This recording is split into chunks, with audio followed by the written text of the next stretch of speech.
ನಮ್ಮ ದೇಶದ 2/3 ಜನರ ಹತ್ರ ಸರಿಯಾಗಿ ಊಟ ಮಾಡೋಕ್ಕೂ ಹಣ ಇಲ್ಲ. ಮತ್ತೆ ಕ್ಲೈಮೇಟ್ ಚೇಂಜ್ನ ಹೊಡೆತ ಅತಿ ಹೆಚ್ಚು ಬೀಳೋದು ಇವರ ಮೇಲೇನೆ. ಫಸಲುಗಳು ಒಂದು ನಿರ್ದಿಷ್ಟ ತಾಪಮಾನದಲ್ಲಿಯೇ ಬೆಳೆಯುತ್ತವೆ, ಮಳೆ ಬರುವ ಪ್ಯಾಟರ್ನ್ಗೆ ಅನುಗುಣವಾಗಿ. ಇದು ಗೊತ್ತಿಲ್ವಾ ನಿಮಗೆ?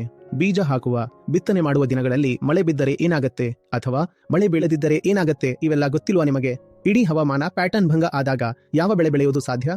ಕಳೆದ ವರ್ಷ ಭಾರತದಲ್ಲಿ 365 ದಿನಗಳಲ್ಲಿ 314 ದಿನಗಳು ಎಕ್ಸ್ಟ್ರೀಮ್ ವೆದರ್ ಇವೆಂಟ್ಸ್ ಆಗಿದ್ದವು.